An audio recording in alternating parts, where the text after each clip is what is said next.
Hey guys, this is episode number 27 of the Ben and Gary Show, We Know Dentistry. And here we are, we wanted to talk this evening about some of the most challenging cases that we've had. And I guess we kind of thought about one each for us here. And, Yeah.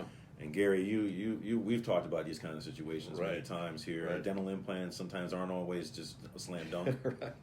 you know? Yeah. So my case was, and this is before we had the CBCT, which is a three-dimensional X-ray unit that can tell us before we get into the surgical site how much bone we have and all that. How This gives thick us the the bone exact dimensions of what we're Right. going to see as if we were going to do exploratory surgery and look. Right. This allows us to be able to do it before we ever pick up any. So any this was instrument. pre the CBCT, but I had a case where I was going to place an implant and I laid the flap and then exposed the bone, and guess what? The bone thickness was not what I would have ideally wanted. Yeah. But I did find the site where I was able to, finesse an implant in, but I had to go with a smaller diameter, and it wasn't a great angle, but it was a good angle. It was still workable, and ended up being a very good case as far as restoring it.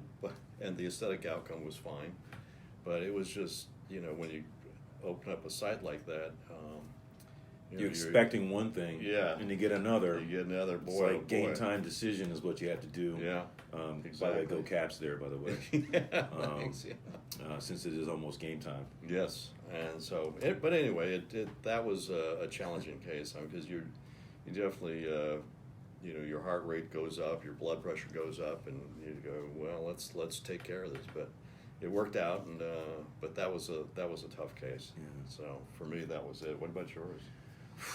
I think the ones that I find that are tough are the ones that the outcome is just going to be compromised no Yeah. matter what. And Yeah. those are those individuals. I can think of one. And matter of fact, we have so many good cases that turn out. And be honest, it's that one tough case that just you always focus in on here. You can always bugs you. So the one that I'm thinking of is a young individual, a late teen, who has congenitally missing teeth, not born with all their adult teeth. And all he has are some mixture of some natural baby teeth. And he does have some adult teeth, but they're undersized. And so he's a big guy, normal sized jaw, with small teeth. And nothing lines up, even after his orthodontics of trying to move things around and trying to anticipate what's going to happen as he grows. Yeah. And at this point in time, there's just nothing to work with. How old is he? He's 19. 19. Okay. So he's been dealing with this and knowing that this day was sort of here, and now here's the problem is that he's in high school, he's going to college. Yeah. He's socially out there, and he's with really a compromised smile, and you can only imagine what that does to your confidence. Now he's great. I don't know how he does it. He plays sports. He's a confident guy, but I just have to think that how that makes you feel socially.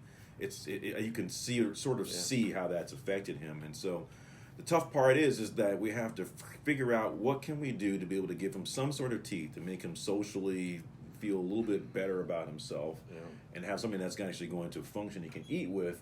Nothing lines up, and it's removable, and it kind of moves around until he can be old enough and mature enough and fully grown enough for implants. Right. We don't put implants in growing individuals, because implants are something that goes in like a fence post that you put down in cement. It won't move. When everything else around it is growing and has dynamic movement to it, and you have this fence post, i.e. implant, that's just stuck in the place, it's almost like a roadblock. Yeah. And so then you're hindered, and you can disrupt growth, and you have another set of problems. Right. So it's like, what do we do until he's, in his case, guys, we got to wait until 21. Girls, ladies, you can get a lot earlier, because we all know that you mature a little bit faster than boys do. Unfortunately, we have to wait.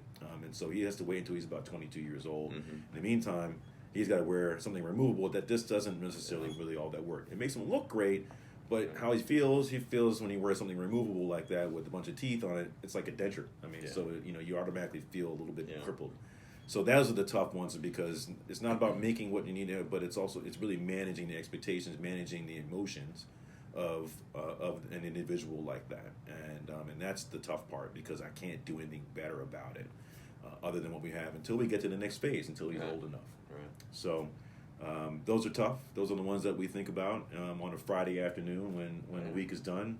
And we still all have taken those on, but it's a process, and so it's not just what we put in their mouth; it's what we have to talk to them in their head. You know, So it takes that patience stuff. on both parts. Takes the patience part, your part, and setting expectations. boy, yeah, It's tough. It's tough. yeah. Well, that's all we have for this evening. We're going to go ahead and sign off from the Ben and Gary Show. We know dentistry, and go Caps. Yeah. Have a great weekend. Merry Christmas. Merry Christmas. Right.